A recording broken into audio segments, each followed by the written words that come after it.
And just very briefly, to your last question, what's the efficacy of banning these magazine clips? I will tell you, these are ammunition. They're bullets. So the people who have those now, they're going to shoot them. And so if you ban them in the future, the number of these high-capacity magazines is going to decrease dramatically over time because the bullets will have been shot and there won't be any more available.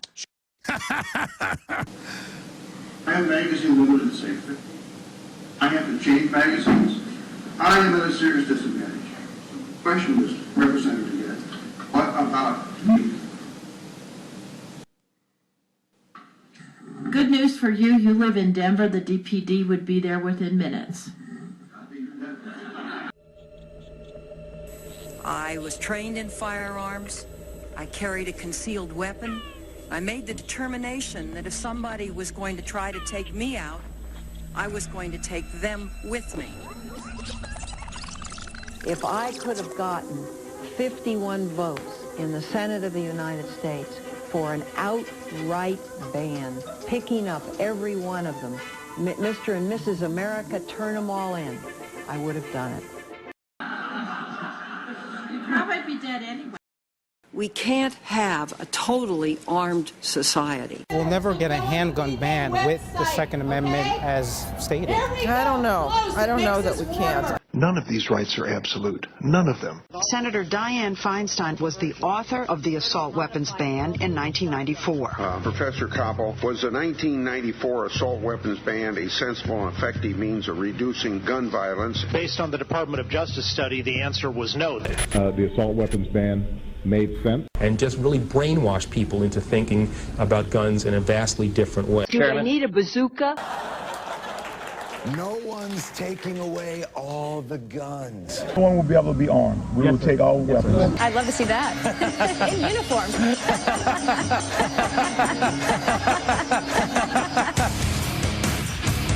I will not take your shotgun away. I will not take your rifle away. I won't take your handgun away. Mr. and Mrs. America, turn them all in.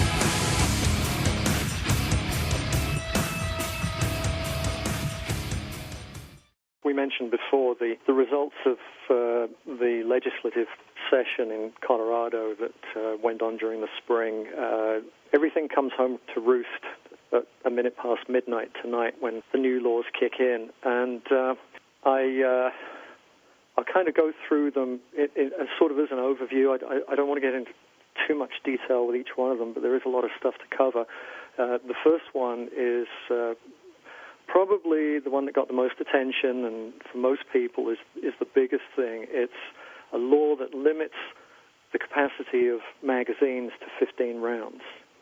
Now, there was a lot of debate, as you can imagine, back in the early part of the year with this legislation. And on the surface of it, you might look at it and go, oh, 15 rounds. Well, hey, I can think of quite a few pistols that never carried 15 rounds, carried less, so I'm okay there, and, you know, all this kind of thing. But basically what the law does is it prevents purchase of ammunition magazines capable of holding more than 15 rounds.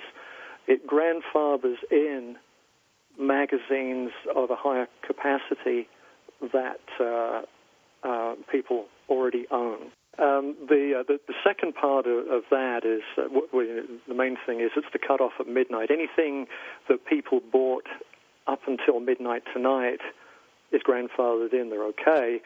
Anything that they would try and buy tomorrow that is greater than 15 rounds would not be considered to be legal within the state of Colorado. So you can imagine you've got possibly a few gun shops out there who are left holding inventory tomorrow morning that they may not be able to sell. That is now illegal. They'll have to sell out of state. Exactly. But here's the other thing. Here's something there's two things that are even worse about this bill. The first thing is something that they call continuous possession, which basically means that, Mark, if you and I go to the range and I'm shooting my pistol with a higher capacity than 15 rounds in the gun, a high capacity magazine, and you say to me, hey, can I try shooting your gun? I cannot loan you that gun just to shoot a few rounds down. You can't hand me that gun in the stall. That's right. To let me shoot. We can't swap pistols. We can't lay them down. Right. And why? What happens if that? What happens if I do that? Well, it's basically breaking the law. And I was doing a little research on it today just to try and make sure I was up to speed on this. And this is where we start talking about the Colorado sheriffs, because they have this lawsuit that they're putting together with the Independence Institute. And before I forget, I would like to just quickly give you Independence Institute's website. Please. Because they're looking for donations to help them push this lawsuit forward. It's www.i2i.org. And the I2I is a lowercase I, the number 2, a lowercase I.org. Okay. That's Independence Institute. So they're spearheading the lawsuit against all this with the backing of 55 out of the 63 Colorado county sheriffs. So here's the thing. How do you enforce something like that? There's nothing in there that came up when we had the legislative session. And like I said, I went back in there today because I was thinking maybe, a few months down the road, maybe something's been changed. Maybe, there have been some things that, get corrected in committee or anything. And I couldn't find anything. I'm looking at a website called coloradoguncase.org, which actually has the plaintiff's document, which is the cornerstone of the lawsuit that's going to go ahead against these laws. And the way they define continuous possession is they say the requirement for continuous possession makes it impossible for firearms to be used or shared in ordinary and innocent ways, such as a gun owner loaning his or her firearm with the magazine to a spouse, family member, or friend. It's foolishness. It's utter foolishness. Yeah. Basically, but it gets worse because the requirement of continuous possession prohibits the grandfathered owner from ever allowing anyone to hold or use his firearm if the firearm is in a functional state, which means with the magazine inserted. So before the break, what I think I heard you say was that it was kind of on the pistol. It's not. It's actually on the magazine. That's what this legislation affects. And then it goes on to talk about other aspects of that magazine ban. All right, so let's get this very clear. I want to make sure that I'm very clear on what you're telling me, so that the listeners we have, and listeners in Colorado, by the way, that are very dismayed. We've gotten a lot of email about it this week. Are you going to be discussing what's happening in Colorado? Of course, the answer to that is yes. We're doing that now. But I want to point out what you're referring to with the magazine. If you and I are out in the bush and we're hunting, we're shooting, sports shooting, we're doing whatever we're doing, maybe we're practicing some self-defense, you can't hand me your gun. Well, what it's saying with the magazine inserted. Yeah, you see, I'm trying really hard not to put an interpretation on this. I'm trying to just read the actual plaintiff's complaint because it gets kind of wordy and detailed. But think of it as not passing the magazine to you, whether the gun's wrapped around it or not, whether it's in the gun or not. It's passing the magazine to you. Well, it's ludicrous, it's absurd, and I would have no problem shooting your firearm. John, what do you do in a case like this? Do you call for civil disobedience? Look at Egypt right now. Are we ready to go down that road? What we're talking about is... A civil disobedience meaning, would it be okay if I shot your firearm? This is the problem that they're going to run into, that how on earth do you police anything like that? That's the point that I'm trying to make, and that's where the Colorado sheriffs are going with this. Yes, this is impossible to enforce. We're not going to enforce it. It's my understanding that one of the big complaints that the sheriffs have, and I'm not trying to speak on behalf of the sheriffs, but they're looking at this total package and questioning how a lot of it could ever be enforced anyway. It can't. We listened to the press conference of the sheriffs, John, and this isn't as much the sheriff saying, you know what, we don't like your law, we're going to defy you. That's not what this is. This is stupid law. It is unconstitutional law. You got us in a hell of a predicament. This is unenforceable. And essentially what they're saying is this is knee-jerk political garbage. And I would go as far as saying that it's the minions doing the bidding of the White House, John. Well, certainly you can look to Mayor Bloomberg in New York for a lot of support for this stuff. I think he poured a ton of money in your state. Do Coloradans want Michael Bloomberg and his money in their state? Or do the politicians doing the bidding for the White House and Michael Bloomberg want that money in the state? I think we know the answer to that question. I think you already know the answer. If you could have seen the turnout that we had at the legislative session, I did. Bills, I did. Then you already know the answer to that. I've lived almost exactly half of my life so far in the UK and half of my life here in the United States. And sometimes I just kind of get that feeling. It's like, whoa, deja vu. It's all happening over again. It's all happening over again. Should we refer to it as Great Britain or England?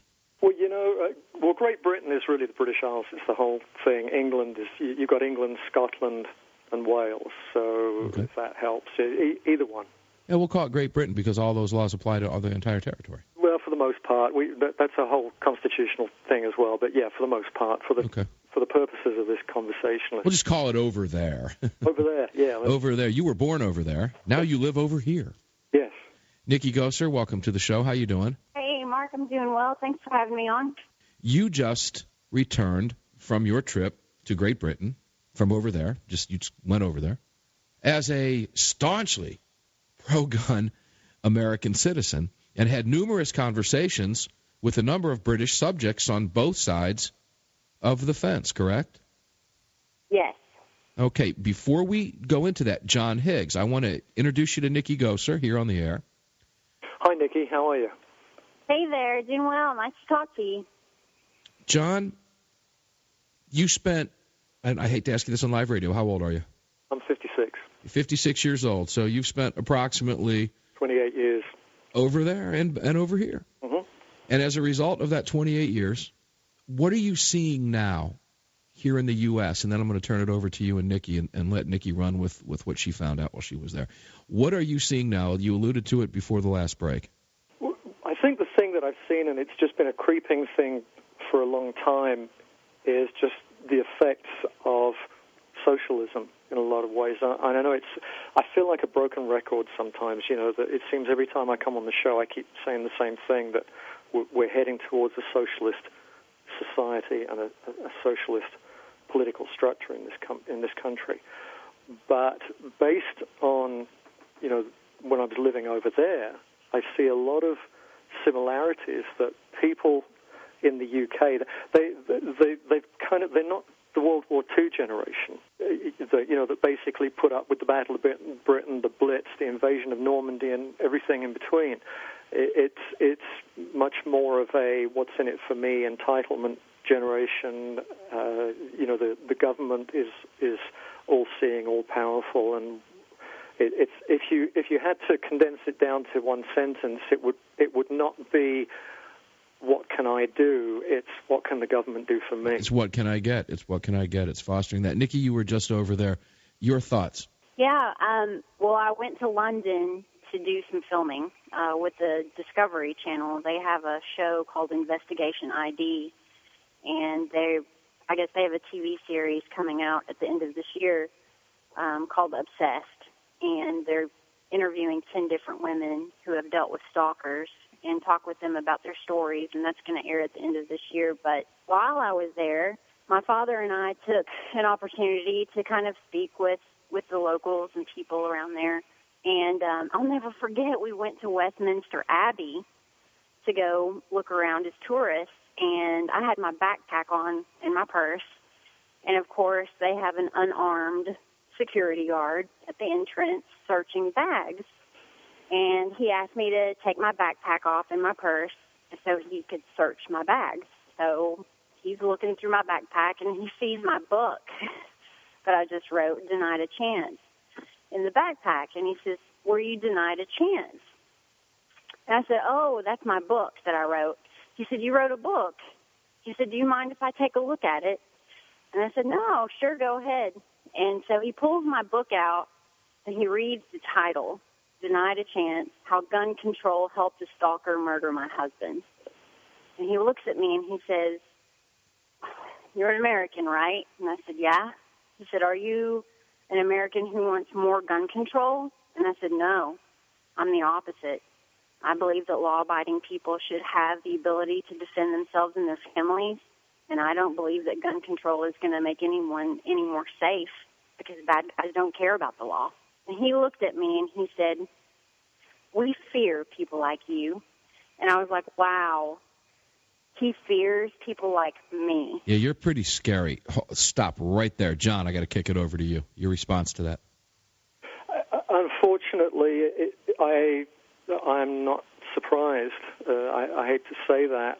The only thing I would say, I was over in the UK several years ago. It was after 9/11, but it was, probably somewhere around about 2004. I think I was over there, and I was in central London, where basically where Scotland Yard is, the main police headquarters, and there was an armed uniformed police officer standing just in the middle of the sidewalk, packing a H&K MP5 submachine gun. So I walked over to him and we started chatting for a while. And in the course of that conversation, I talked about the fact that I lived in America, and he was fine with all of it. And I had a similar conversation with another police officer like that, right outside 10 Downing Street, which is, the Prime Minister's residence there in Westminster. Same kind of thing.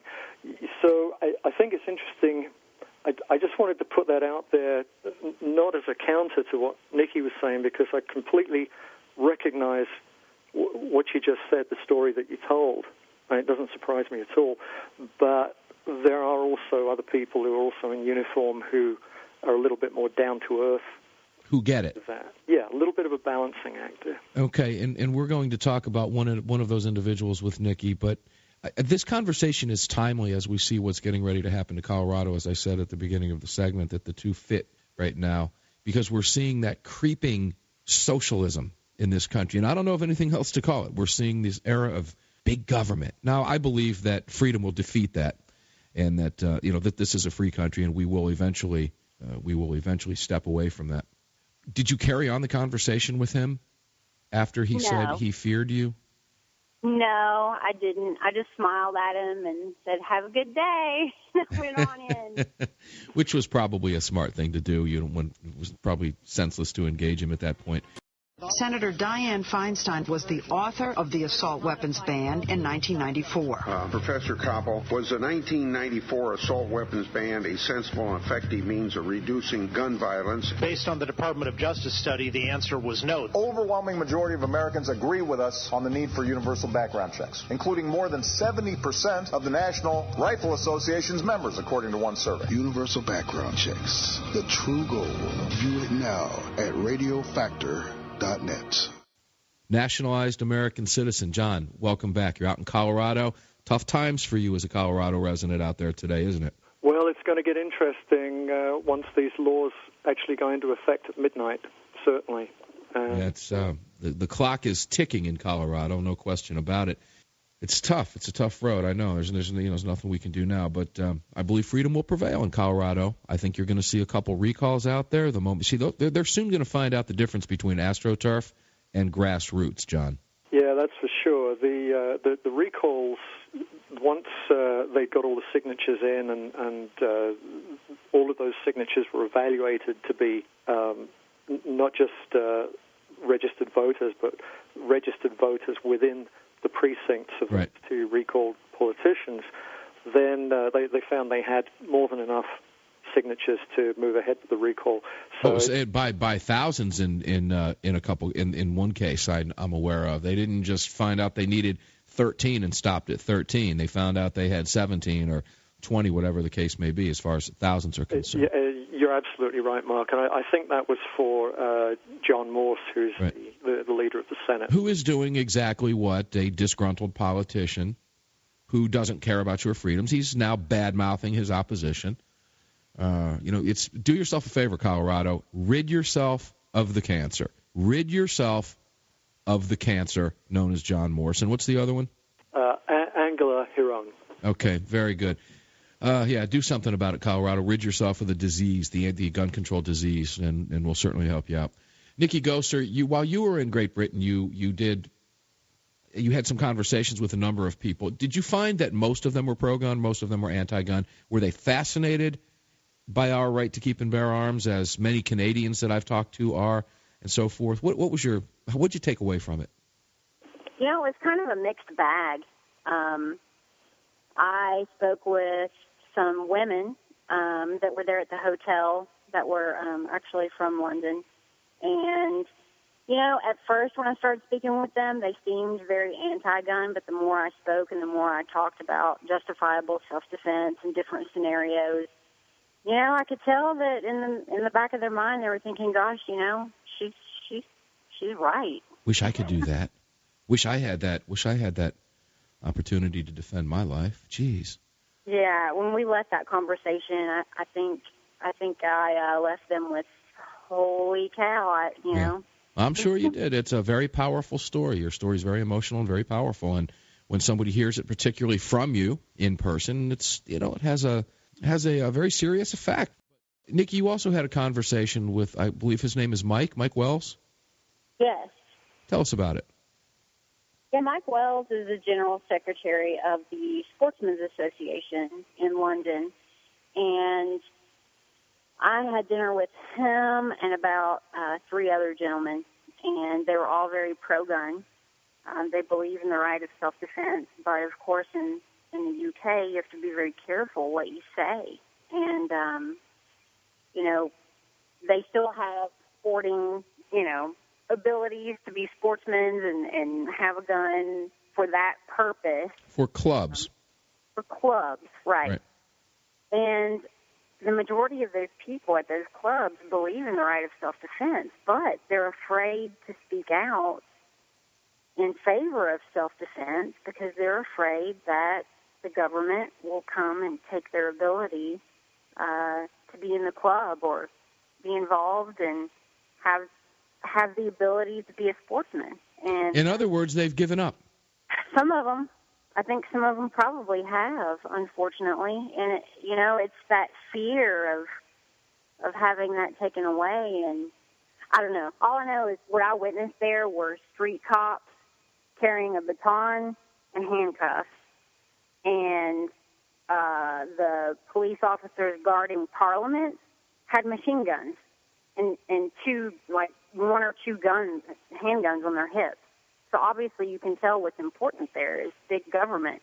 Yeah. Oh, there's no question about that. And that's what this administration is attempting to do to this country. That is their ultimate goal, is socialized everything. And we see that. And if you don't know that by now, I'm not even going to waste my time with you. We just move on from you. You've lost what's in between your ears God gave you if you don't understand that at this point.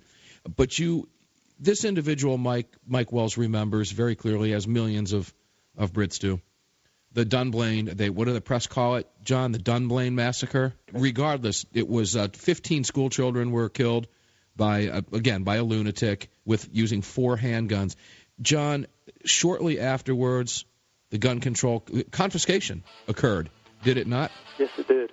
Confiscation, ladies and gentlemen, on what's happening in Colorado. Larry Pratt, I got the following email from a gentleman by the name of Thomas, who says, "Hi, Mark, I really enjoy your show. I would assume the Colorado recall effort will be mentioned during your show today, and I would urge you to solicit monetary and non-monetary support for the effort from out-of-state anti-gun control advocates. I feel this would be appropriate, given the fact that Obama and Shotgun Joe have wrongly flexed their political muscle to influence a state legislative effort, not to mention Mayor Dumberg's group of mayors, some of which with criminal records regurgitate flawed statistics. I have not heard anything about whether Governor Hickenlooper, who signed the gun laws, is vulnerable or not to a recall effort. Also, could you go into detail how the stand your ground law functions?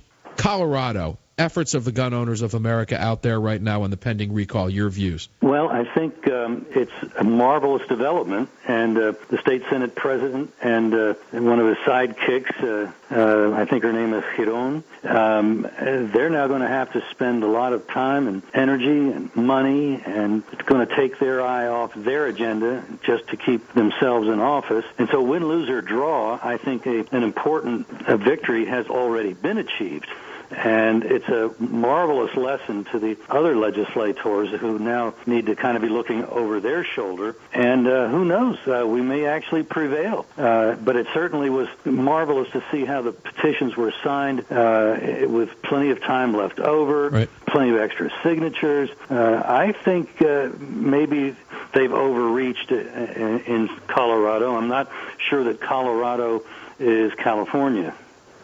Yet, but there's a lot of California influence coming into Colorado, and I think may have played a big role combined with Bloomberg's money. I think you would probably agree with that. Well, you know, the Bloomberg bus made it out to Colorado, made it out to Aurora last Friday, and one of the state representatives out there, Rhonda Fields, made a very curious accusation, and that is if you go out and protest against the Bloomberg bus, you're essentially no different from the Westboro Baptist Church protesting at soldier funerals. In other words, rather than have this being a gun control across the country agenda, this is merely a memorial service, and you're tremendously insensitive, and they're trying to stymie us, just like they tried to by accusing us of being racist. Now we're somehow insensitive to people's mourning, and we're no different from the Westboro Baptist Church if we dare to stand up for our rights and protest against the Bloomberg bus. Amazing, Larry. The agenda continues, doesn't it? They're allowed to say anything they want. If they can say that they're in mourning for people they had no relationship to whatsoever, either by blood or any other way, then, and if we allow them to propound that without saying, that doesn't even pass the laugh test, go back to New York, stick your head in a bucket. I love it. Larry Pratt, thank you so much for joining us on the Armed American Radio Network. The Bill of Rights protects every American's God-given right to keep and bear arms. Now that right is being seriously undermined as legally registered rifles are being confiscated in some parts of our country. If we're not careful, we may find ourselves with no right to own guns, and that's where Gun Owners of America comes in. Gun Owners of America is in Washington every day fighting for you to keep that right. Congressman Ron Paul has called GOA the only no-compromise gun lobby in Washington. You need to be part of this great grassroots group of activists who are keeping the heat on their members of Congress. Find out right now how you can join. Call 888-886-GUNS and get started receiving their fact-filled newsletters and action alerts. Call 888-886-GUNS or go to their webpage at gunowners.org and help make your voice heard in Washington. Make that call right now and call Gun Owners of America at 888-886-GUNS. Remember, it's not just about gun control, it's about control.